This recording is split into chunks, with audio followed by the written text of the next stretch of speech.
Welcome to the Legacy Through Land podcast, where we're dedicated to empowering you on your journey to land ownership and management. I'm Tyler Markham, your host, and each week we'll dive deep into the world of land investing, management strategies, and the transformative experiences tied to owning your very own piece of dream dirt. With our expert guests, inspiring stories, and actionable advice, we're committed to helping you become a better land manager, hone your investing skills, and start building your family's legacy through land.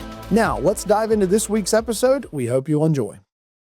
Welcome back to the Legacy Through Land podcast. I'm your host, Tyler Markham. And this week, we have a true legend. Honestly, I've already told him before, so this doesn't even embarrass me to say, but this gentleman that we're going to interview today is somebody I immensely look up to. When we talk about on this podcast creating a true legacy through owning land and this adventure of owning land, this guy has done that. We're going to interview Mr. Bobby Warner.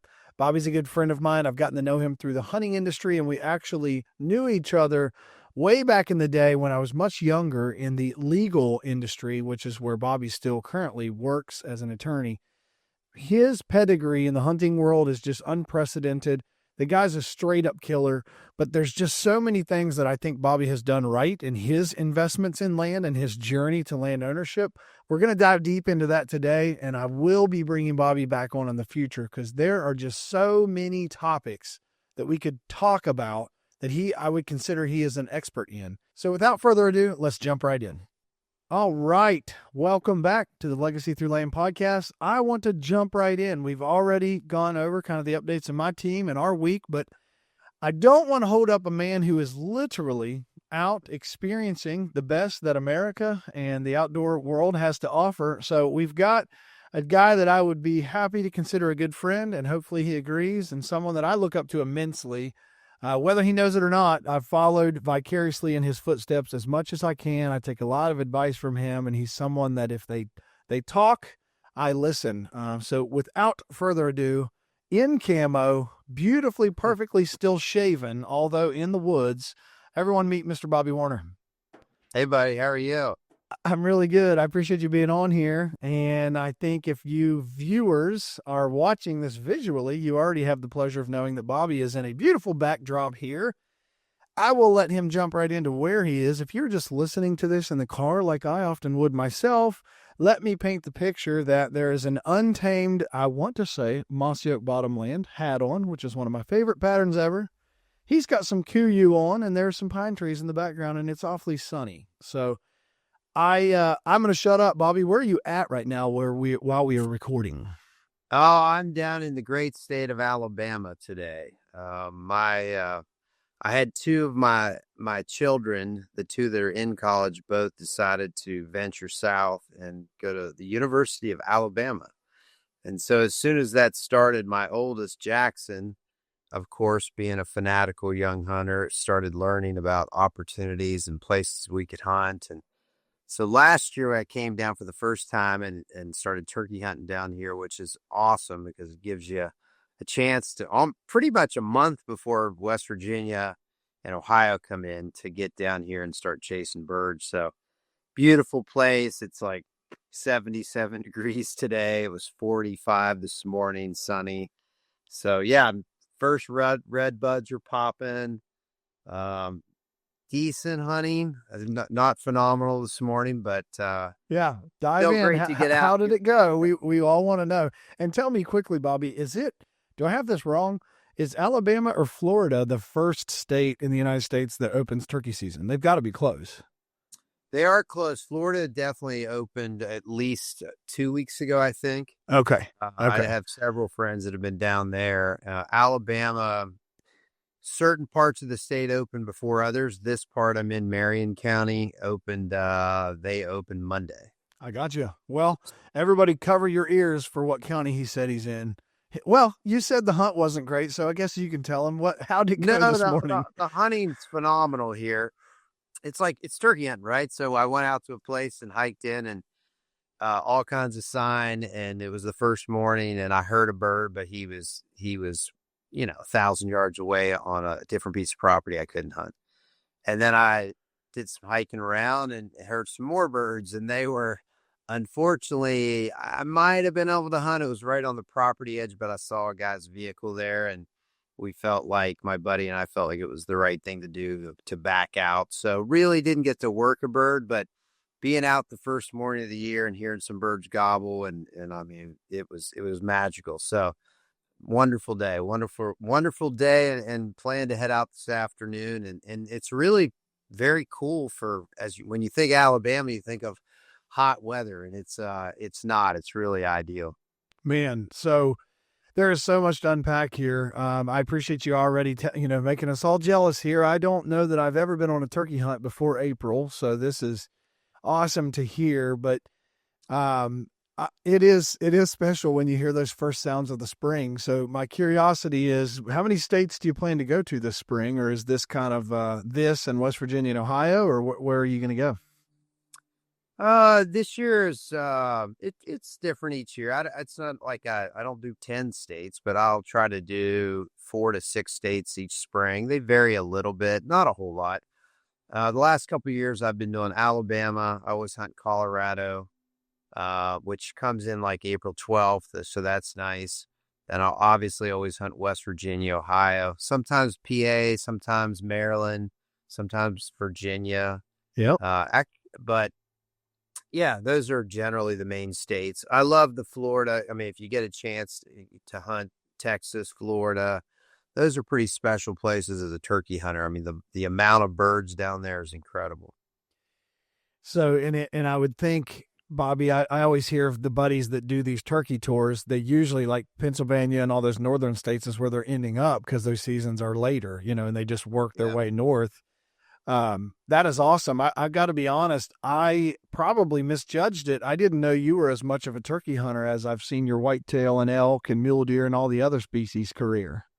Oh no, I'm fanatical about turkey hunting. I love it. Jackson and Gage, my two boys, and my dad started me, when I was a kid. I grew up, as you know, in Clarksburg, Harrison County, West Virginia. And I lived at the greatest place in the world as a kid. I had miles and miles of hunting behind my house. I had an incredible lake. I could trap, I could fish. And so I remember those early years. Actually, one day I was in grade school. I walked out and was waiting for the bus. And I'd never heard of wild turkey. And I heard turkeys gobbling. I ran in and said, "Dad, come out here." And they had done the trap and transfer program. And we went from no turkeys to truly in 1 year world-class turkey hunting. I still remember all those horrific mistakes, and they weren't horrific. They were wonderful mistakes because they were great experiences. And I was in 8th grade when I killed my first turkey. And back then they literally had a thing in the Clarksburg Exponent that would list every hunter who killed a turkey and what it weighed and the beard and the spurs. And I still have that cut out in a scrapbook that it was that was a big deal. In that year, I think there were, maybe 25 listed in Harrison County or something. It was, but we were very fortunate how great it was. And because of that, I was in a lot of turkey calling contests growing up. And so that kind of brought that on. I worked for a couple different companies where I would run their booths at conventions and calling shows, and they wouldn't pay you, but they'd give you swag. So you'd get a couple like Rome Brother box calls. I would do stuff for them and they would give me a box call. And, but yeah, I met some great people in the industry back then as a kid who have been friends for life. And my boys are both, I think Gage killed his first bird at 4 or 5 and Jackson was the same. And, they both have killed their Grand Slam. I think they both killed their Grand Slam by, it was either 10 or 12, one of those two ages. So we traveled a lot when they were little, and when kids are that little, it's not quite as easy to get the Grand Slam. For sure. Yeah, and it was really fun for sure. Yeah, I love it, and people say, "What do you like more?" And it's just whatever's in season. Because if you ask me now, I'd say turkey. If you ask me in November, I'd say whitetail. If you ask me in September, I'm going to say elk. And, it's whatever's in season. Yeah. Man, that's insane. I felt like I had a pretty good pulse on you, but no, you have really spent your early youth and teenage years in the turkey woods. I I've probably, out of all the things I've loved to chase in the woods, turkeys, they are fun. I agree. I've killed a handful of turkeys, and I think really when you call one in yourself and you kind of do the whole thing full circle, for me, that was like, man, okay, this really does feel good. Like getting them called in as a kid, you learn, but just remember those feelings of like, hey, I don't have a caller with me. It's me now, like I got to figure this out. And that is definitely something that you can feel accomplished with.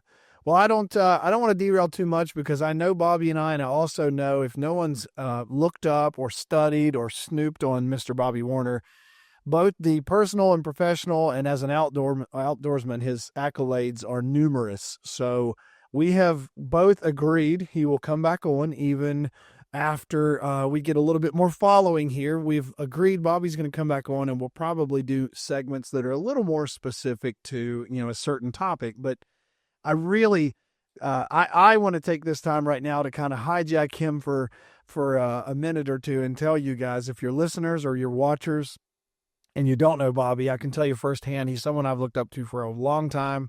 And we've got a couple stories from how we first interacted together in the hunting world. I would have been like 19 or 20. So this is 15 years ago that he and I were first on a trip years and years ago. And we'll talk about it, but I've watched Bobby from the sidelines. I've watched and I've lived vicariously through his career. We both, of course, grew up in West Virginia. And, oddly as it would be, I actually leaned on Bobby in my choice to move to Ohio. And Bobby's, now relocated to Colorado and still spends all this time in West Virginia. So we'll dive into that as much as we can. But I want you guys to know that this is someone who truly, when I think of someone who has truly created legacy through land, and, it's someone that would be safe to emulate and watch, and he will dispute this, but it's Bobby Warner. He has done it. He's really done well, and he has been able to show me what's been really belief building for this in our friendship is that it is possible. That's the thing. We're going to talk about a ton of topics on this podcast that probably feel heavy or feel daunting or feel like it's a really large lift to go accomplish this lifelong goal. But listen carefully today, because you're going to get to hear from someone who's actively living out what I know is possible. And he's just been someone to build so much belief for me. So I appreciate you taking time out of literally a hunt out of state, living this legacy through land journey to be with us today. I appreciate it.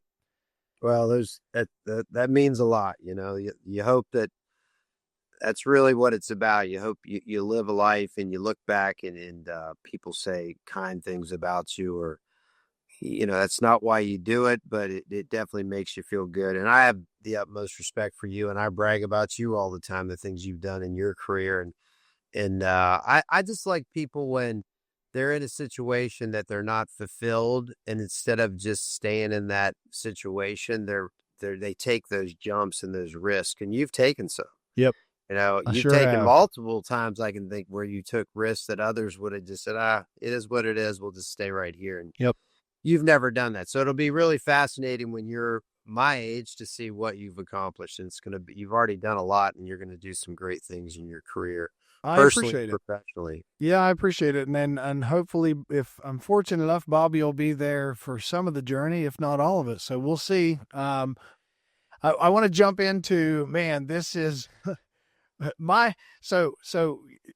Bobby, touching on how did I get to live through, as on the sidelines, kind of his career. I will tell you, my background prior to real estate is my parents are both in the legal industry. My stepdad, who I would kind of consider my dad for the most part of my life, was a circuit judge. Prior to being he was a 30-year plus real estate attorney and, personal attorney. And Bobby had been in his court several times. And my mother is a court reporter and just recently retired. And she did a ton of depositions, and Bobby's firm used them. And so, in the professional circuit, I knew of Bobby through all that and through my parents, but I knew much more that Bobby was an outdoorsman and that he had some property in Ohio. And I got to hear some of these stories from attorneys that were just friends of ours. And, in the legal field, especially in West Virginia, it's not overly big. It's a pretty small community. And that's what's, special about it. But I was able to hear and kind of see, man, like there's this guy, like he's knocking down some really good deer, and he's doing it in,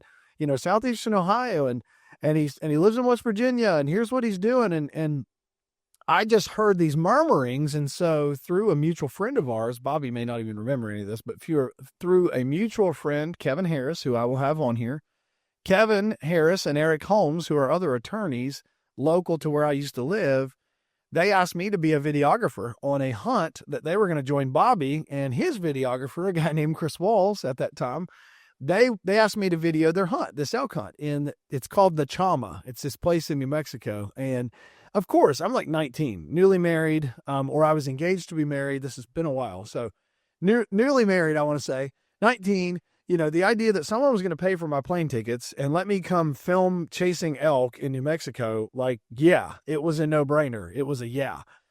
So I have no idea what to expect, but, they had told me Bobby would be there. And so, of course, I'm excited because I've just heard all these accolades. And it's funny, Kevin and Eric would probably be like, well, what about our accolades? It's fine. We'll talk about theirs later. But they're very accomplished as well. But I just, we got to connect through the trip. Of course, I'm 19 or 20 years old, so I don't expect Bobby to have remembered this interaction. But what I saw, and I've always said this since, and I want to dive into this hunt. I want my account and then Bobby's. But ever since that hunt, I have known Bobby's a straight up killer. Like anyone that talks about him, if they ever even go down the road to murmur like, oh, that guy's just lucky. And if I had all that land, I could kill too. I'm quickly like, no, I've seen it. This dude's a monster. He's more of a monster than me. I've seen it firsthand. So kind of backing up, we're at, Bobby and I had talked about this before the recording, but my account of this, and then I want him to give his, it's much more flavorful. We stayed in the nicest lodge I've ever been in. I honestly thought if this is where you graduate to in paid hunting, and this is the epitome of where we're all trying to go.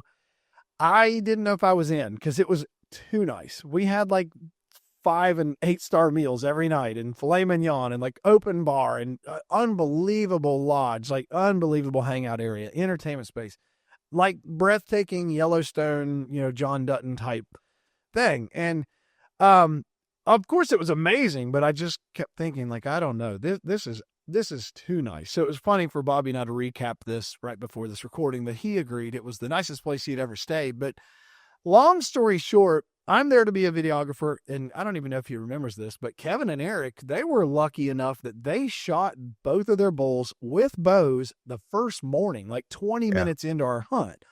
And they shot nice bulls. So I don't want anyone to think they shot dinks. They shot nice bulls, and we were done. We were done. So we were just hanging. We were hanging in the lodge. I think we even did some sightseeing and all these things in New Mexico while we were there, because we had no idea we'd be there for a week with nothing to do. And Bobby's still hunting. He's got Chris as his videographer. I'll just never forget. Chris is by the way, diehard turkey hunter. Probably more obsessed with it than you. Oh, and a diehard mountaineer fan. I'm seasonably obsessed with Chris Walls. Is kind of almost like if you ever knew Preston Pittman. Chris Walls literally calls and practice calling every single day. He has his own podcast, Calls with Walls. That guy is the best. By the way, when you say that those guys killed those 2 bulls, just if anyone knows the lodge at Trauma, just to be clear. And I'll come back to how we ended up there. It was a one-time thing for all of us, but the lodge at Trauma actually is a portion of it that has a high fence hunting, and we did not do that.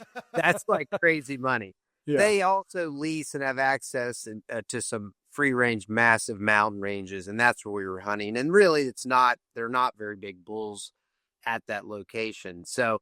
And as I recall, Eric and Kevin were hunting what's called the Quinlan Ranch, which is a beautiful ranch. Again, not really big bulls, but free range, unbelievable place. But so the fact that they'd never been elk hunting, and they go out the very first morning and with archery equipment, both killed bulls was, it was just insane. It was bizarre. Everyone was very successful on that trip. It was just, we hit it perfect. The bulls were just seeking, chasing, screaming, bugling. It was unbelievable. Well, just jump in, because kind of the Bobby ends up with a giant bull. The only thing that I'll say, because I want the viewers and the listeners to hear your version. I remember, and this is going to be fuzzy to Bobby. I remember him getting tired of Chris about day 3. And I think he decided he didn't care about the filming anymore. Mind you, he's paid for this guy to come out, film his hunt. We're all staying in this lodge.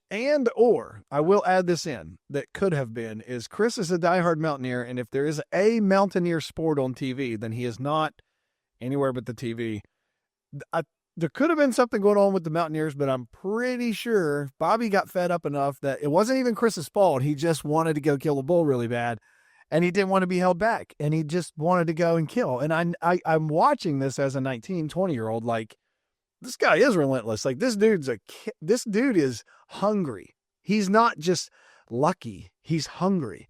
And it was so just like this insatiable fulfillment to watch that, because it's like, dude, there is a runway here. Like, there's a path to just relentless pursuit of the outdoors.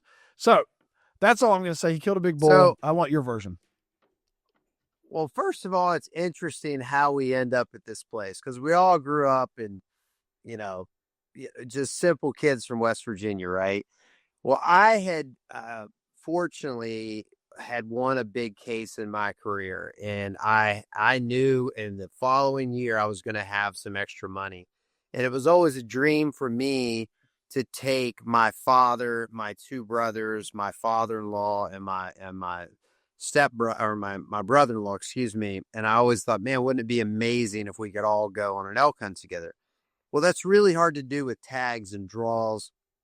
But because this place was private, and actually, I made a comment the other day to somebody on a podcast, and now that I think about it, I was wrong. I've killed 14 bulls now with a bow and arrow, and I said they've all been on public land. That's not true. The bull I shot on this trip was on private property, was part of that outside the fence trauma ranch area. But the way this all ends up is my wedding anniversary was the year before my 10th wedding anniversary. And I thought, when I got married and engaged, it was September the 19th. Well, I didn't know back then I was going to become this crazy elk hunter. Or I wouldn't have got married on the best day of the year, which in my opinion is September 19th. So I Googled luxury elk hunting lodge and found the lodge at Trauma. And I approached my wife the year before and said, hey, what do you think about for our 10th wedding anniversary? We go to some remote lodge in New Mexico, like a spa, and you can get massages. And she's like, that sounds great. Well, a month later, a tag shows up in the mail, an elk tag from New Mexico. And she goes, are you going hunting? And actually, we ended up having a great trip, she and I, and she actually went out with me multiple times and saw bears and bulls and had a great time. Well, when I was there is when I got the idea, because you could get all those tags and stay in one location. And I was able to take my father, my 2 brothers. Both my brothers ended up killing bulls on that trip. I killed a bull. My dad had some close calls, but didn't.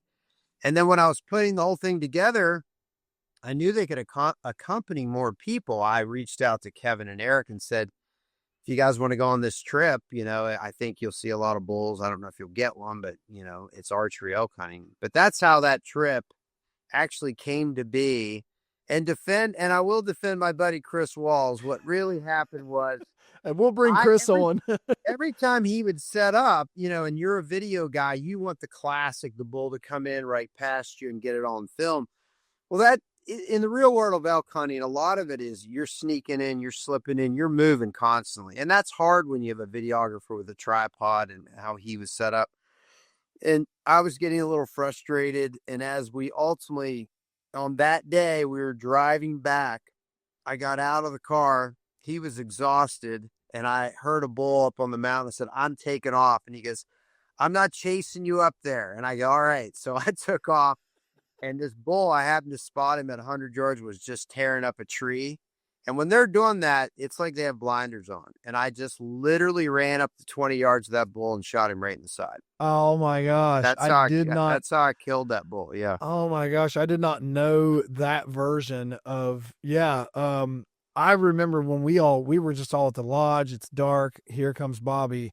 And I'm telling you, if you're listening to this or you're watching this, when you shoot an elk that's big, right? When you drive a truck up to a lodge, they stick out of the bed. And his was sticking out of the bed, like when he got back, and we were all like, yo, like I've never Yeah. been around something like that. It was, Well, and they in my whole stink, and life, it was just awesome. in my whole life, that's the only elk I've ever been able to put in a truck. Most of my elk hunts, you're backpacking, you're 6 miles, 5 miles, 8 miles, 3, Yep. whatever, and you're bringing it out deboned or quartered, and that was pretty sweet because of the old timbering roads through that property. We were able to actually, I believe they got that truck with that bull. I think they got within like 60 yards of that bull and had a winch, and they were able to literally get it in the back of the truck. So that was a once in a lifetime pulling into a bunch of buddies with a giant bull in the back of a truck. That was pretty cool. So, and Bobby, the account that, it's funny. I forgot all about this, about, your wife and all that. I mean, this has been a long time, but that is amazing how this got put together. And just so you can close the loop here, you don't still stay in lodges like that, you say? No, I've never stayed in it. That was the one and only, I don't fault anybody if they want the full lodge experience. I just have found that what motivates me to stay in shape or fit throughout the year, honestly, when you're younger, it's your looks, right? As I get older, it's the ability to hunt in the backcountry, to be able to backpack into places. So, Yep. I have my main group of hunting buddies. We have a text chain, and it's NWT80. And our goal is to hunt the Northwest Territories when one of us, and I'm the oldest one, when I'm 80 years old. I hope it happens. I work hard in the off season, and I'm constantly in the woods hiking and backpacking. And I just enjoy that style of hunting more. And so, yeah, I haven't done a lot of the lodges. That's for sure. Well, I've never stayed in one that nice ever since, and I don't know that I will either, but I also don't know that I wouldn't, because you said it best. If especially if you're going to bring your family, that place was first class. And I think if you're listening to this and you're the husband or the wife and you're trying to beg for them to come along, it's awfully nice accommodations there. Awfully nice. Yeah, it was amazing. You remember Frank that ran that place? Yep. Walked around in a robe and cowboy boots in the morning. I mean, yeah, that place is pretty special. Yeah, that was a special trip for sure. Yep, for sure. So I want to jump around here. Like I said before, Bobby and I could talk about 15 different topics. The one that I want to make sure I can tease you guys with when you see his name come up again on our roster is Bobby's killed a pile of big bucks. And I'm going to say, Bobby, more than 90% of those are with a bow, I would think. And yeah. There's tons that Bobby and I talk about from a management standpoint, habitat standpoint, strategy standpoint, but really what I think I want to make sure that while we hijack his time on this hunt today, that we get across is just the dream building of what he's been able to create. And I listened to him on a podcast a while back with Mr. Jake Hofer, and it was a really good podcast on the Land Podcast. I just feel like I have the fortune to have an advantage on Jake because I do know Bobby. I do know where he's from. I do see his billboards. Bobby, I know it's 345 6789. Like, now's the time. So I know his slogans, and I've been, I've seen his career firsthand, both personally, professionally, and in the outdoors. But I want to dive in, Bobby. What's been a huge dream builder for me is your operation in Southeastern Ohio, and just kind of the story. He was able to tell this a couple weeks ago. I'm quickly getting him on here after he was on Jake's podcast, but I want you to tell the version that you like to tell, because Bobby is really humble and he won't tell you guys what I could tell you as your host, that he has an enormous empire that almost any guy in the country would be jealous to have, or envious, or whatever. But listen to and use this as a belief builder and a vision builder for what can be accomplished when you look at something like land, like Bobby does, as a long-term venture.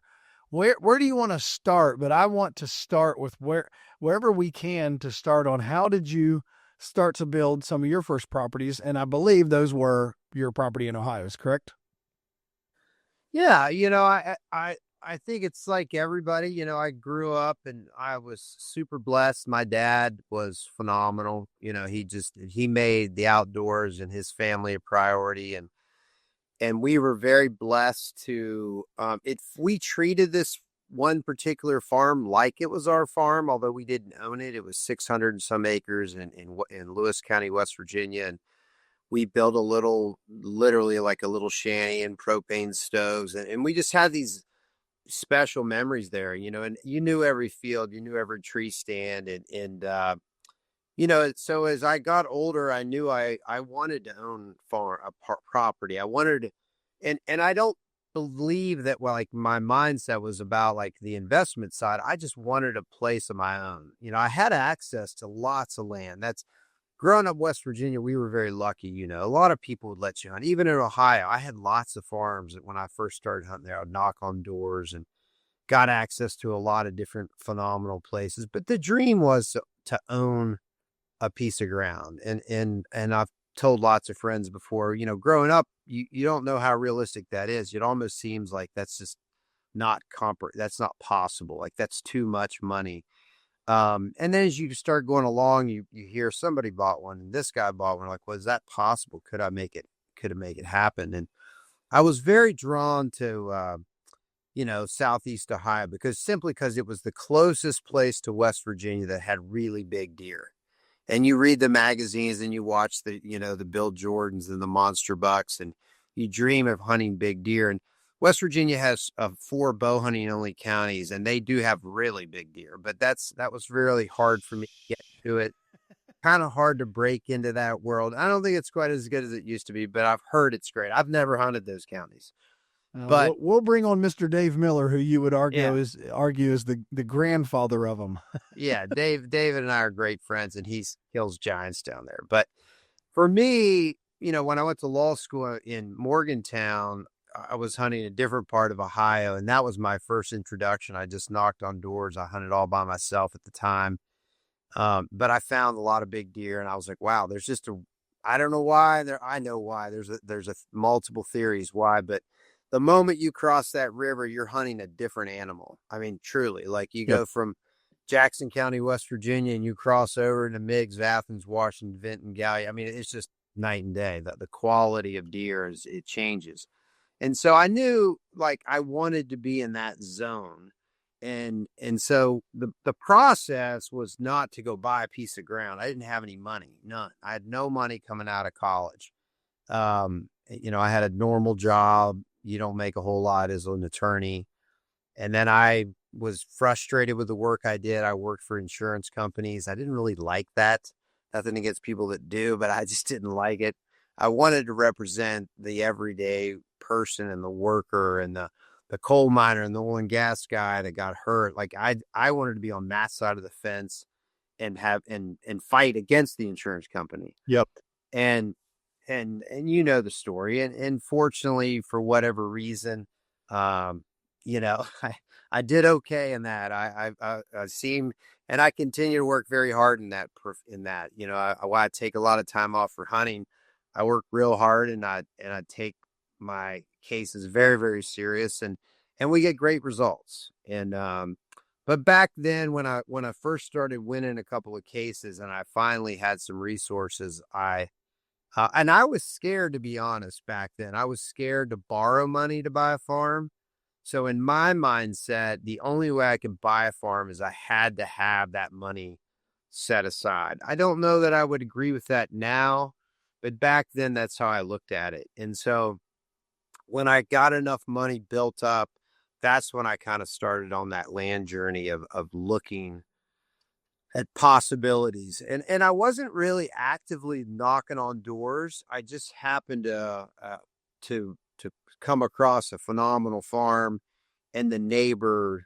So I had access on one farm, and then the neighbor was willing to sell a piece of ground, and that's how it was. So it kind of was like, hey, here's this opportunity, and I'd been thinking about it. I'm like, here we go, let's do it. And I've told you the story, but I'll tell the listeners that don't know it that the way I first broke into Meigs County, Ohio, and I'm just going to tell you because all those counties are all the same. There's not one that stands out. You can start from Kentucky and go all the way up. There's probably 25 counties, and in my mind, they're all very equal.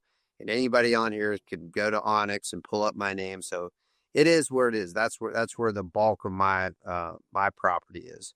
If I find out you did, though, because of my podcast, I will hunt you down and I will kill you. So, sidebar. Yeah. No, I mean, it's, he's being open, but Bobby, I don't want anyone listening to feel like what Bobby's going to teach you is a story, not a hijacking here. But yeah, you won't find all this stuff. We know better. Go ahead. Well, we'll get into that in a little bit. I don't really worry about people on my property. Let's just say that, and I'll explain why later. I'm a little fanatical when it comes to that, as everybody should be. You got to protect your properties. But so yeah, I was knocking on doors over there one day and trying to get permission, and 2 or 3 different people. I said, who owns all that land in that big swampy area? And they said, well, there's a guy and he doesn't let anybody hunt. And I said, man, that's where you want to go, right? You want to go to the place nobody hunts. So I went and knocked on this guy's door. No, that's not true. I tracked down his number. I called him on the telephone and we talked for a while. And it was like during the week. And he said, well, why don't you come over Saturday? And this was like in the end of the summer, early fall. And he said, and we'll go for a little walk and maybe we'll work something out. And I said, okay. So the guy's name is Warren. And I pulled up to Warren's house. And it's hard to describe, it's the middle of the summer. The guy's in full camo, turtleneck camo. He's got a gun in this hand, a machete in this hand. He runs down the driveway and he goes, are you Bobby? And I'm like, I'm in shorts and a t-shirt and, I'm just thinking I'm going to say hi to this guy. And he's like, follow me. There's some ginsengers up in the hall of the neighbor saw. I'm like, I didn't even know what a ginsenger was at the time, but basically a ginsenger, either collects or steals ginseng, and that's a very popular thing. There's not much left, unfortunately, in that part of the state, but there was at the time, and people would steal it. And this guy was very protective of his ginseng. So he's truly running through the woods, like in the movie Last of the Mohegans, jumping over logs, running full speed. He's got these dogs, and they're up ahead of him. I'm like, what is going on? Like, this is the craziest thing I've ever done. I'm definitely going to get stabbed or in a gunfight or something.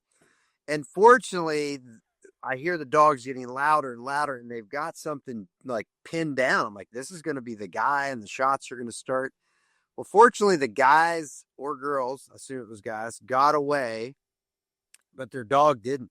So his dogs had attacked this dog, and he got him off that dog, and then the dog took off running, and I was like, wow. So thank goodness it actually didn't come to where we caught these guys, because who knows what would have happened, right? But that was truly like my first experience in that area. And that guy, to this day, he and I have been friends for 25 years plus, very close, talk all the time, have shared hundreds of meals with each other. He's at my cabin. But he let me in the door, and we did a lot of work for him for a while, and he eventually gave me permission. And the very first year I hunted that property, I shot the biggest deer of my life, and to this day, one of the biggest deer I've ever killed, 184-inch buck. It was a tremendous deer. I mean, what year would this have been, Bobby? I think that was 2000. In either 2000 or 2001. Okay. I misquoted myself the other day. I think I'd said maybe to Jake that I bought my farm in 2000, but I think I actually bought my first farm in 2002, started hunting that area in 2000, because I graduated school in 1998. Okay. I hunted some other farms in Meigs County for the first year or so until I found this area. So I want to pause really quickly. I want to make sure we keep going here, but the pause that I want everyone to take, the listeners, viewers, he said something that is something I resonate with as well, is that someone said, you can't hunt on this place. This is a guy that nobody is allowed to hunt on. You can't ever get here. Well, number one, your ears and your eyes perked up and you said it. This is where you want to be. But the thing that you got to pick up on here is you took action. Like, you didn't just sit on that. You didn't do like if the listener or the viewer, like, hey, if it's uncomfortable or you think, gosh, man, I don't know. I don't know. That one I've heard is untouchable. What are you going to do? Because I'm just like, Bobby, what's their address? I'm going to their house. And you did. And look what linchpin that has been to part of your journey. Just wonder if you hadn't done it. Yeah, there's so many things in my life, in hunting and outside of hunting, I think, if I didn't send that email, if I didn't make that introduction, I didn't make that phone call, I always say you got to set a lot of bear traps to catch a bear. Yep. And you got to be prepared to not have a lot of traps that you don't catch one in. You got to be prepared to hear no a lot. And a lot of people, I know this podcast is obviously about buying land and it's the greatest, right? But if you're not in that situation in your life, like I hear way too many people say, "Oh, no one will let you hunt anymore." I still don't think that's true. I don't agree either. It's not. I think it's hard in some areas. It's very hard. But if you put in the hours and you go over to any great area and knock on doors for 3 weekends in a row, I would be shocked, right, if you don't have multiple farms to hunt. And particularly if you offer, hey, I'm willing to help out. I'm willing, and I'm not talking, don't offer any money. A lot of people are insulted by that. I mean, just, I'm interested. I'd be willing to help on your farm. So and that's the same thing. This particular guy, I actually hinted at him about, hey, would you ever lease or would you consider it? I could tell he was very offended at even the notion of it. And so fortunately I knew to back off very, very quickly. And I never raised it again for years. I mean, I still hunt on his property to this day. He did sell me a portion of that property 10 years ago. That original portion where I killed the big deer, I now own that portion. But, I think it's frustrating at times, but a lot of people make those statements like, oh, I have nowhere to hunt. And I say, when's the last time you called someone or knocked on a door? And if you pin them down, most people say 15 years ago, Yeah. I'm like, it's not fun and it's uncomfortable. It's a little bit like door-to-door sales, but if you make enough requests, normally somebody will let you hunt and you can find good places still. Well, and Bobby, I've done this. I mean, I've lived in Columbus 2 years now, and I've got a handful of permission farms already just from going around and knocking on doors. I've got a farmer that I really, really like that I'm friends with now that I got permission on his farm. And there's guys that are trying to get permission that he won't give because he gave it to me and I've been good to him and I take him firewood. And like you said, I don't pay him. I've helped him sell things. I've put things on Facebook for him and made listings for him. And, I've just been intentional, but you have to agree. There is a rush from getting a permission farm. Like it doesn't matter how much ground you own. When you get permission, there's this rush to me of like, you did it. It's just cool. It's exciting. I've never thought of this until right now because it makes me think of my journey in owning land.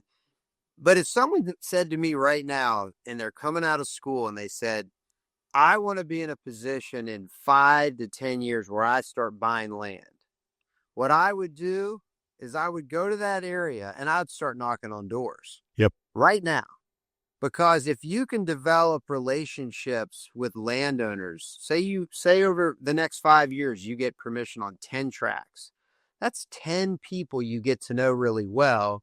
And eventually when you start coming into that money, you can say to them, hey, Mr. Jones, if you have any interest in ever selling, I'd love this place. Or maybe let your neighbors know. Because if you can, and we'll talk about this, but I have almost everything I've ever bought was off market through relationships and people in the neighborhood I knew. If you're the buyer and you can get something off market, obviously, typically it's going to be quite a bit below than if it's listed on, Zillow or Land and Farm. Yep. I mean, once it goes there and there's so many people watching now and looking, a reasonably priced place is gone as we now know that day. So yeah, if someone said to me, hey, I don't have the money now, but I hope to in 3 to 5 years, what should I do? That's actually what I do. One, I keep working on making that money, right? and building your career, your business up. But I would definitely go into the area I thought I'd want to buy land and start building those relationships. And I don't know if there's a better way than knocking on doors. I agree. I'm not even a fisherman. And you said set bear traps. I always tell our team, you have to have bobbers in the pond. We're not going to get any bites if we don't have any bobbers in the pond. You've got to have the bobbers in the pond. And I don't fish a lot, but it always plant those seeds. Like you're saying, plant those seeds in that area, because I'm sure for you, and I'd love to dive deeper into this, as you've accumulated more ground around the area that you've got, all those accumulations, I'm going to be willing to bet, came from a relationship. Or if they didn't directly come from a relationship, they came from a relationship who came to you through someone else. I mean, that's how it works. Every one in that main block that I have there, every one of those, that's how it happened. Not one of those. And some of those where I reached out to them, but just as many where they reached out to me. Yep. Maybe someone I didn't think had any interest in selling said, "Hey, we're thinking about selling. Would you have any interest?" And so, which probably carries on to the next thing, like be a good person, be a good neighbor, treat people right. If you're the guy in the neighborhood everyone likes, no one's going to want to sell to you. No one's going to, so you might think you're buying 100 acres and you're never going to want anything more than that 100 acres. You don't know. I mean, you don't know in 5 years, you might be in 2 years, something might happen and you want more land. So, that's how you should live your life anyway, but definitely try to be a good neighbor and try to have a good reputation in those communities. So I'm gonna fast track for us for a second. Bobby has been able to create a really, really sizable empire that, I've been fortunate enough through my parents' relationships and through the relationships I've built with farmers and hunters. We have a pretty big tract of land that we have as well that we control and manage. And I'm learning that sometimes bigger isn't always better. I'm learning that it can be at a certain point. There's that cause and effect, but you've got almost a tipping point with the amount of deer you can control and the amount of deer you can grow. And, we're just obviously talking from a deer hunting perspective, but Bobby, can you tell us, or what comes to mind when you talk about, I've heard you talk multiple times of buying land as long-term investment versus now stocks or now more things that you had emphasis in, because the difference for Bobby and I in our careers is Bobby's professional career isn't inside of land.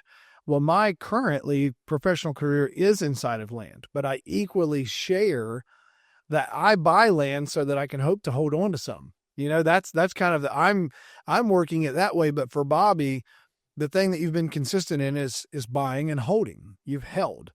Could you dive into what has this holding, not just from a financial perspective, but from memories that you've made, and we can go financial if you want, but what has this holding created for you that you might challenge a listener to consider when they think about what is a good investment and why land? Well, careful there. That's enough 3 or 4 topics we could talk for 8 hours. So, for sure. Let me try to hash that out.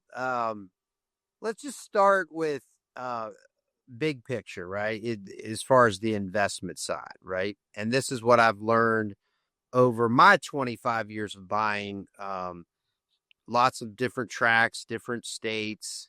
And I don't say that to brag. I say that because I do think I've learned quite a bit, from good buys to bad buys to mistakes, and you're going to make mistakes.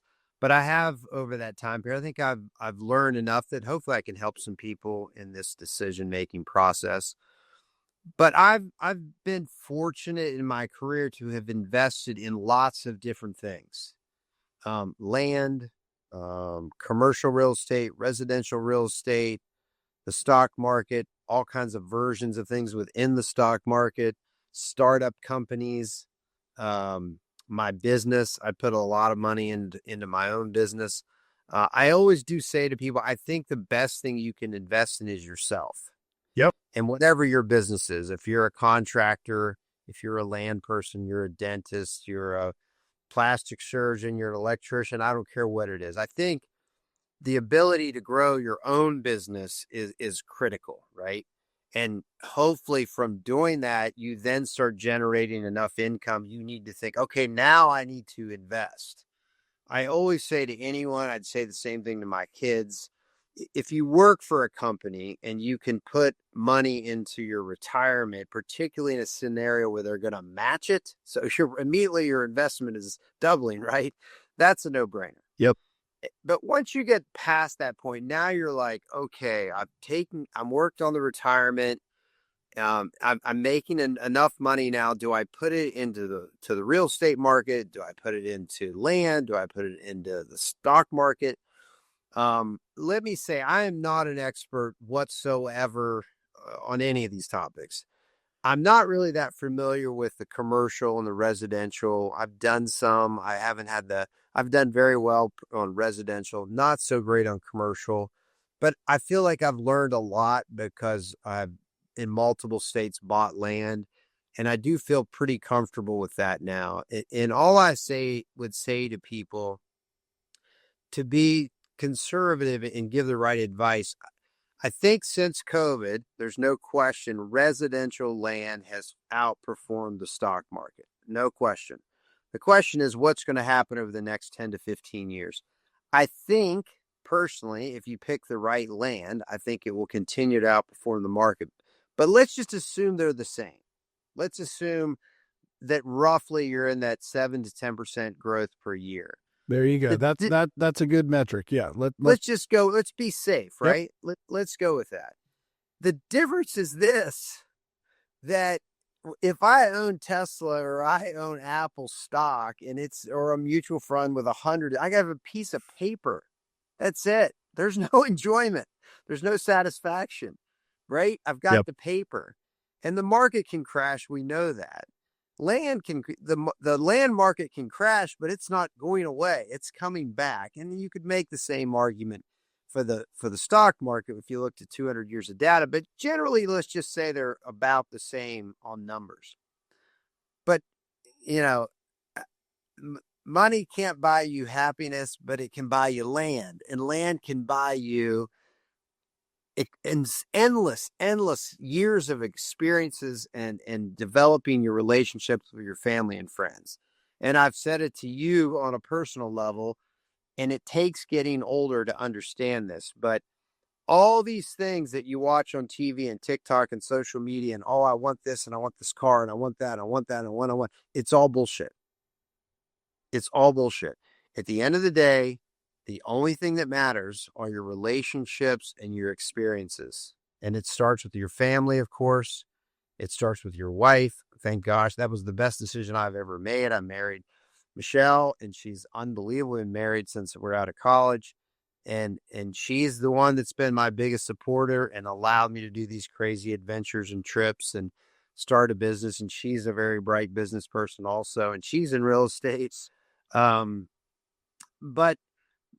the thing about the hunting property or the fishing property or whatever recreational property you want, if you assume those investments are worth about the same, the returns are going to be about the same, why would you as an outdoorsman, maybe not 100%, but why would you not want to take a significant portion of that and put it into a place that you can take your kids when they're little, instead of sitting around on a weekend, you go shed hunting or you go frost seed, or they help you hang tree stands and, or you go camping, or their first turkey hunt, their first deer hunt, a place that you can build maybe a little cabin and they can hang out with their grandfather and their uncles and their cousins. Like, and at the end of the day, let's assume you'll sell that property. At the end of the day, if you're in a situation, you pass it down, it's a true legacy property. That's wonderful. That's the dream, right?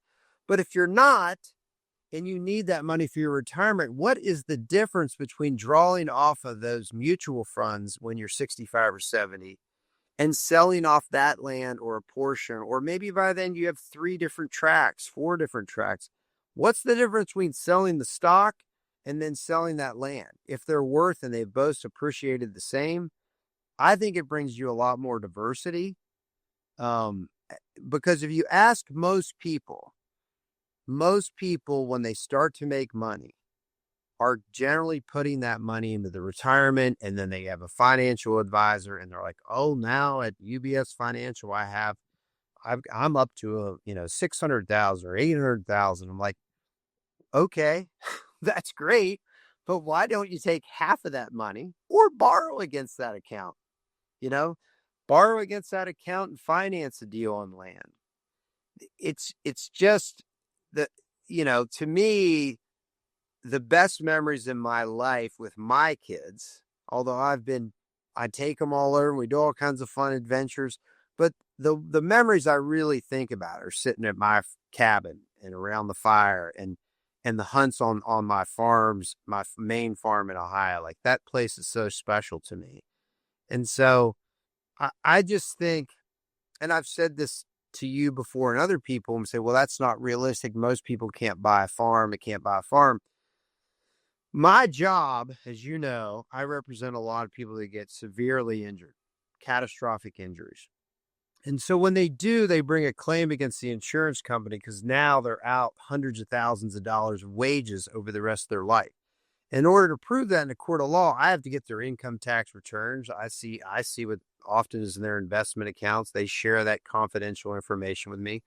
A lot of people, when they're 65 and they retire, a lot of people, they have, if they don't have $1 million, they're close. They've accumulated that in their lifetime. A lot of coal miners, a lot of oil and gas guys that, people that have done very well.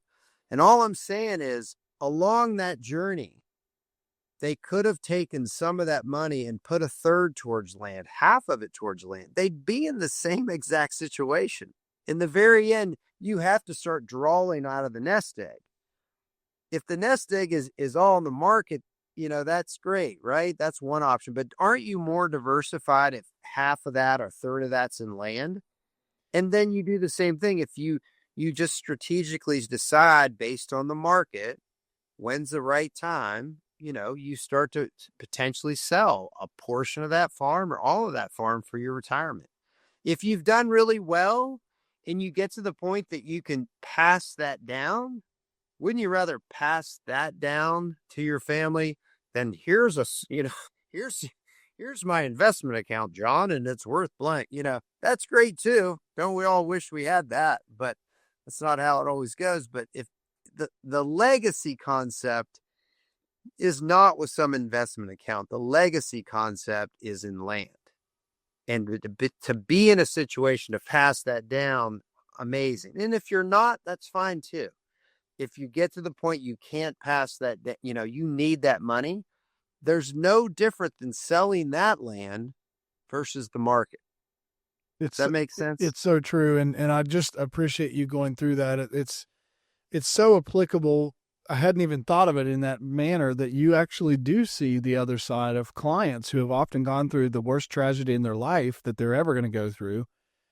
Thankfully, it's not a death. You're at a table with a client, often in front of a jury or in front of an insurance adjuster, trying to fight for some speckle of normalcy for the rest of their life.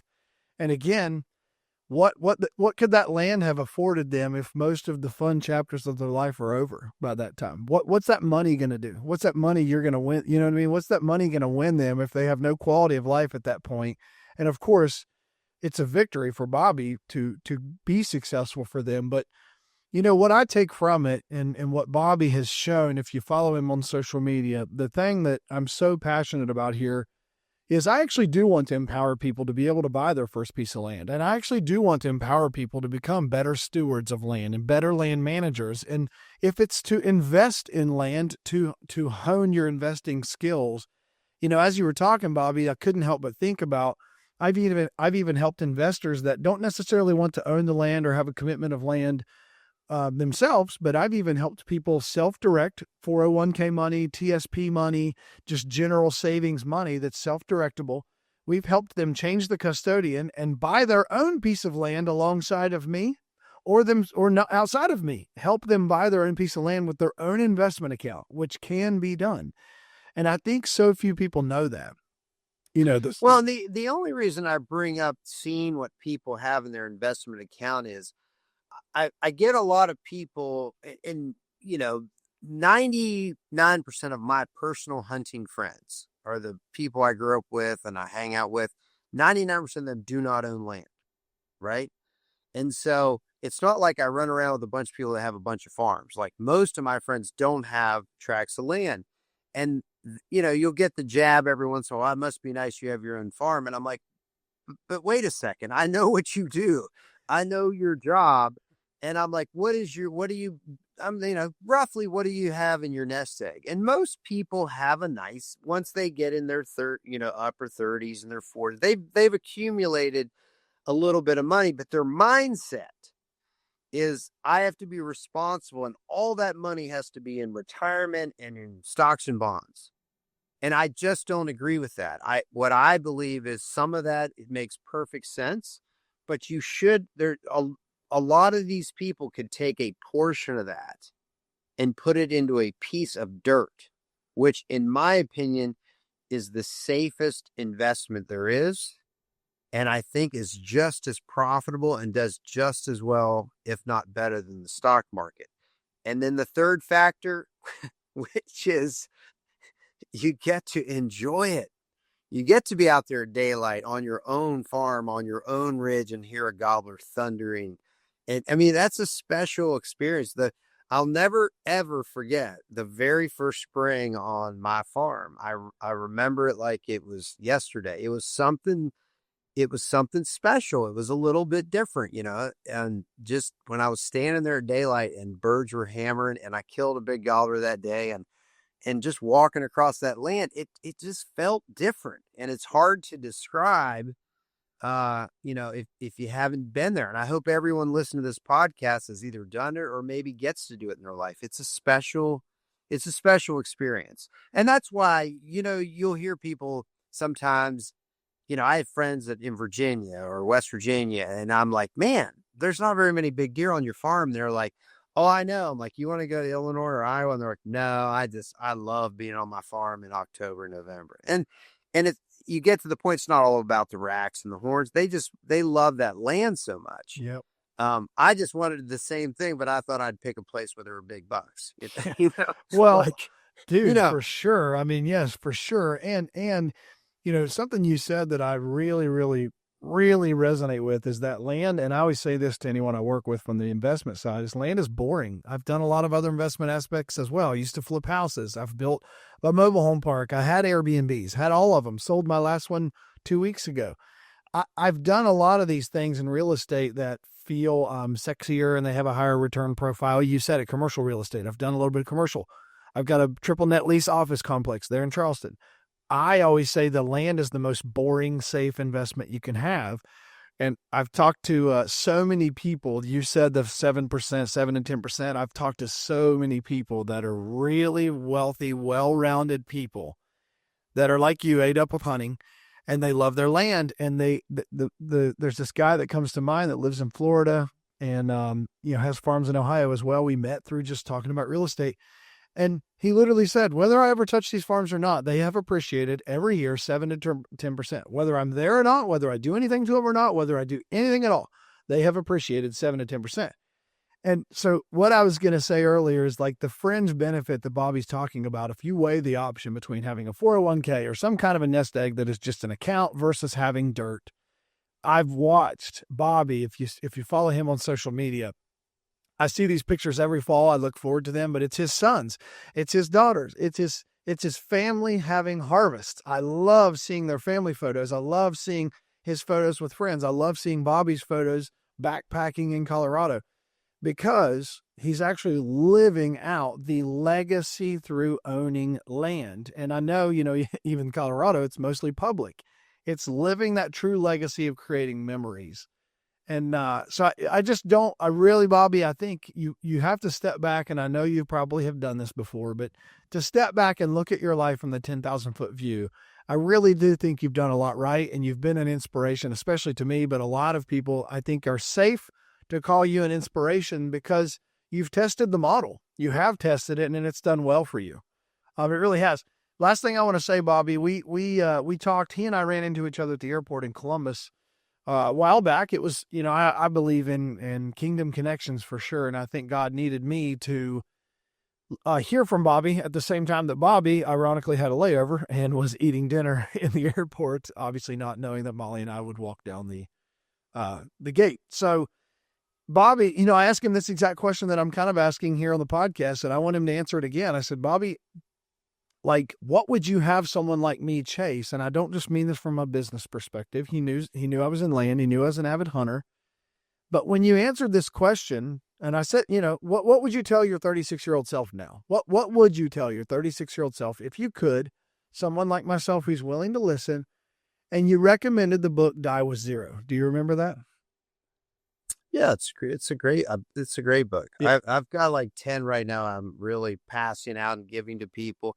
By the way, that's a really nice thing to do on a side note. If you find a book that like changes your life or makes you look at it a little differently, and you got a little extra cash, buy those. Yes. And give them to people you care about. I Yes. can't tell you how many people in the last 5 years I've given a book to that really made me look at the world a little different.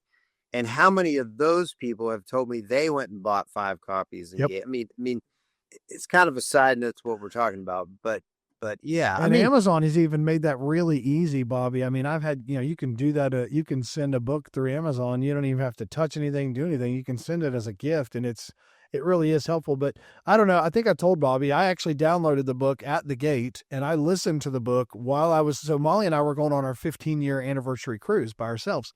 And I listened to that book on the airplane, and I finished the book on the cruise. It was that impactful for me. I did tell Bobby, as a side note, hope my mom listens to this. I told her about the book, and yeah, she hasn't given me anything yet. So I'm not sure. I'm not sure. The jury might still be out on that. But for my own, for my own benefit, Bobby was telling me, like he earlier said, man, like some of these accolades and some of these things that you probably want to chase, or you think you should chase, or people have led you to believe are sexy. They're really not. They just really aren't. And your family matters the most. Your relationships matter the most. And I would like you to touch on, and you kind of already have, but what comes to mind when you think of all those chapters you've been able to create in Meigs County and Colorado and everywhere else? Well, back to your big question, what would I tell myself at my age back to when I was 30 some years old? I honestly can say I think I would say you did it right. And I don't think a lot of people would say that. And I've been very, very blessed. I had unbelievable support. Let me start with that. Like, I had amazing parents. I had amazing siblings. I had amazing aunts and uncles. So, I know not everybody has that gift. I had that incredible foundation. My wife was amazing. Her family was amazing. So I've always had like the biggest cheerleaders around me, and that helps, right? Well, but you decided some of that. So, I mean, I wanted to, I don't mean to cut you off, but that was pivotal. The way I wanted to live my life, and I wanted my family to be a massive, like the number one priority. And then I wanted my obsession and love of the outdoors. I didn't want to be the guy that got to take 1 week off a year, 2 weeks off a year. I mean, I wanted to make it it was me. It was my life. It's what I love so much. And so the practice of law, when I started it, was how can I create an incredible law firm, but at the same time, something with flexibility to allow me to take off time in the spring and in the fall? Well, there was only 2 ways to do that, right? And I guess this would be for a lot of companies. You number one, you decide you're going to be, you don't take on so much work that you can't do the things you love. Yep. So I always decided I was going to be ultra selective, and I wasn't going to be like some of these giant firms that are mills that have shown up in West Virginia. You know the mills I'm talking about. And they take every case that walks in the door. Our firm historically takes 1 to 1.5%. That's it. So we're taking very selective cases, often very catastrophic big cases. And 2, you got to build a system that you're surrounded by the best of the best. So I've hired the best people I could hire. Most of my people have been with me 15, 18 years because I took care of them. They took care of me. And so we had a model. So what I designed worked. Yeah. And it's always allowed me to, the firm has done very well. We provide unbelievable service and results for our clients, but I make sure that I take care of my family and myself, and that my time with them is a priority. I think so many people, particularly in the legal profession, they just work 7 days a week. They work all the time and they're burnout, and they wonder why their business isn't doing very well because they're burnout. Yeah. And they wonder why their divorce rates are higher, and suicide and alcohol in the practice of law, it's the highest. I think doctors and lawyers. So if you don't take care of yourself, you can't take care of your business, can't take care of your clients. So I guess I made it, I thought of something that I thought would work, and I stuck with it, and it did work. And it's allowed me to have unbelievable adventures and experiences, mainly with family and friends. So I wouldn't change a whole lot. I'm happy to say that. But I guess, what would I tell another person? You got to constantly sit down and are you being the best version of you? Yep. Constantly. I do it every single day. And it starts with me and in your health and your fitness. You can't take care of your family if you don't take care of yourself. You have to be a great role model for your family and your kids. So I think you start with that. I think you just have to. And you that's the foundation. And then you got to focus on your family. You got to have this, because have you ever gone hunting after you had an argument with your wife? At least for me. Yep. And they happen. I mean, we bump heads about it. You're going on another trip and all that. It's no fun. No, you might as well not go. You can't might as well be there. not go. Or if you thought about taking your kids, but you're like, oh, this is a really good day to hunt the rut, but in there looking at you as you walk out, your day is miserable, right? Yep. So you might as well embrace it, get them involved, and all that. Everything builds off of that. And then I think as far as the profession goes, I think you got to enjoy what you do work-wise. And I have so many friends, I would say the reason that they're miserable is they hate their job. And so that's where it's not all about the money, for sure. If you're doing something if you're really good at something and you love it, normally the money, I think, will come. I would agree. You found, to speak to your own journey, you found what you were really good at. You found what you were passionate about, and you found what would make you get out of bed and have organic drive every day, whether there was, a new adventure or not. You had the drive to get up and serve people, and you've done well at that. Yeah.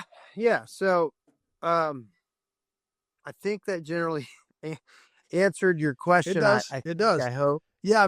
Bobby, you would say you've heard it before. We've all heard it. If you love what you do, you'll never work a day in your life. But what I know you've done well at, that I'm sure you would say, this is what people have to really decide, especially if you're young. If you're really young and you're listening to this, thank you, first off, for being intentional with yourself. But pick what you're really good at. Those organic juices that God made you to have, work with those, because it's like you said, I know so many people as well that hate their job and they're just there. The people that tell me, oh, I just got 3 more years in this place and I can get out of here. It breaks my heart to hear people say that. With how much juice that has to take out of you every day, how much gas that has to take out of you. And I just would challenge the same amount of people that say those kinds of things. Use that as motivation to teach someone else why not to follow the wrong career path or stay in the wrong thing, because the fruits of your effort, you will not see. You will not see the true benefit of who God made you to be if you're not operating in a skill set that you just naturally have. You just are naturally good at. But Bobby, we could talk forever. I've got 1 or 2 more topics, and we're going to let him go back to his hunt, and we'll see. We'll check in later and see if he was able to be successful there. But something Bobby's done that I've also really, really respected and kind of watched from the sidelines. Bobby hasn't just created that legacy from his family, and he hasn't created that legacy selfishly to, he goes and enjoys his own farm. Don't hear me wrong, but what Bobby has created through his foundation Beyond the Backyard, I want you to speak to that, because it's really inspirational to me. It really, strikes a chord in me in a good way, Bobby. And I'd like to talk more about how to help or be part of your foundation, because if we don't actually carry forward, the love that we've spent all this time to talk about, that organic 8-year-old boy love that got you into the woods, it has created this journey for you in your life that you're saying you think you did right. If we don't create that in the next generation, we are failing. We really are. What legacy are you leaving? And so, Bobby, what is Beyond the Backyard, and what do you do? How'd you start it, and where's it at now? So Beyond the Backyard is a 501c3 nonprofit that I started with a group of friends. 20 years ago, something like that now. I should know that date. No, that sounds right, because I felt like it was pretty new when we were on that hunt. Yeah, I mean, basically, you think West Virginia, right? You think, gosh, we have to have per capita more hunters than anybody, and maybe Alabama down here. But my son went to school, and he was really early in grade school, Jackson, and I think it was a show and tell, or what did you do on your vacation, something like that. And he mentioned that he was a hunter. And went hunting. I think he'd gone to Florida, maybe on a turkey hunt on his spring break. And, a couple of kids teased him I said, well, Jackson, how many kids in your class, are hunters? And he said, none. I said, what? Like when I grew up, you would go squirrel hunting and literally walk into school with the tails, be carrying piles of, look at my tails. I mean, we would go to school every day, and you go turkey hunting in the morning in high school, and everybody had shotguns, Yep. And then no one thought twice about it, right? In the parking lot. Yep. I mean, it was just such a big part of where, and I grew up a little bit different, a little more rural than, say, Charleston, but I was like, man, I got to do something. And all I thought is that maybe I could make it easier on him if he saw that other kids in the area of, in Kanawha County were big time hunters. And there was obviously tons of hunters. So we started this little group, started having meetings, trying to get kids together. It just kind of blew up. I mean, Bowhunter Magazine, Michael Waddell's group, Bone Collect, multiple people just picked up and did little stories about it. And it just grew, and it became this organization that we promoted hunting and fishing, not just in West Virginia, but regionally and even beyond. And at this point in time, I think it's totally free. A kid signs up. There's a few things we do a year. There's social media posts. There's newsletters. And it went from a neighborhood little project to we've had, I think, about 63,000 kids go through the program. And at any given time, we'll have 16 to 19,000 active members. And so it's been great. It started out, I can tell you this, in the last 2 or 3 years, I've had multiple people come up to me at events and say, here's a photograph when I was a little kid, right? And when they're talking to me in present time, they're holding a baby or a 1-year-old. And they're like, I just signed my kid up in your organization. So it's come completely full circle. I've gotten hundreds of letters over the years where somebody said, I came to your event, or I won this thing, or blah, blah, blah. I'd never shot a bow. I'd never shot a gun. I'd never done anything. And I went to that event, and now I'm in college and I'm on the archery team at this university, or I'm now guiding fly fishing in Montana because I learned to fly. So, dude, oh my goodness. We definitely introduced a lot of kids into the outdoors. We've definitely, maybe a kid that was thinking about it, got him in or fired him up. Our goal is kind of like, I've seen too many friends where they grab their kid the day before deer season, they run out, and the kid's like, oh, this isn't that much fun. My father was amazing, and my brothers who were older than me took me along everywhere. So it was like a all year long pursuit. We were always in the outdoors. It wasn't a seasonal thing. So when I had the organization, not that we do events, every month or anything, but even through the social media side of it, just letting them know and always reminding them of opportunities. Hey, we're having this contest. You want to go shed hunting? who can get the best picture of their turkey kill this year, whatever, just so that it's kind of on top of mind for them. Yes. And so it's definitely been wonderful. My kids now come to the events, and now they're on the stage giving out prizes. And so it definitely has been a full circle thing that I'm very proud of. And I couldn't do it by myself. I mean, I've had a lot of the same volunteers from the very beginning are still involved. We're always looking for people. Yes. And so Yes. anybody that wants to spend some quality time and help, promote the outdoors, feel free to reach out anytime. It's beyondthebackyard.org, not .com, it's .org. And then we're on Instagram and we're on Facebook. Man. And anybody that wants to just communicate with me or has a question about land or hunting or anything, I think it's just Bobby Warner on Facebook and Bobby Warner on Instagram. Man, Bobby, I'm telling you now, you hold me to this, and all the listeners and viewers, I want to be more intentional with Beyond the Backyard. So tell me how we can do it. Tell me what I can do to help. Whatever it is, I want to do it. I mean, what you've already created, it makes incredible, just too much sense for me to align with that, because it's exactly what I keep talking about as an aspirational goal of my own, to get people into the outdoors, and starting with kids. And so I want to do something and be more intentional with that. If you could help me figure out what that is, I'm happy to do so. But we could, as a side note, I used to challenge people a lot about this. You don't have to start an organization, but do something, right? If you care about this sport, and you're passionate about the legacy that you're handing down to your own kids, there's just a lot of kids that don't have that person. Yep. Before Beyond the Backyard, I had I think I went 10 straight years where I took a kid turkey hunting for the first time. And almost every time we ultimately got that kid a turkey. This time of year is incredible. It's such a great way to introduce a kid to the outdoors. Yep. or take them fishing. But just on a personal level, think of your own kids' friends, and maybe a kid they know that just doesn't have that support, and try to get 1 kid, 2 kids a year, whether it's fishing, hunting, camping. Just try to get kids out there, and it'll come back around. It always does. Yep. Very, very good, man. This has been great. There's tons of topics that Bobby and I could dive deeper on.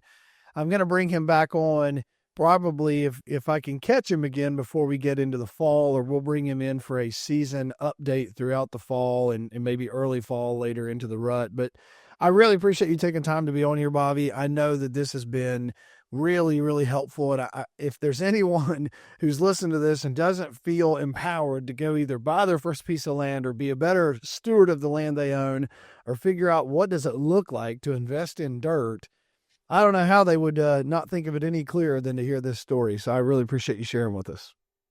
There's one thing we didn't talk about. Maybe we'll do it another time. But when you're thinking about buying land, when you start this process, you'll think about the hunting and you'll think about the investment. But there's a third leg that a lot of people don't understand until they own that land. And that is the habitat enhancement. I've gotten to the point, I'm with a guy today, and he and I both joked about it.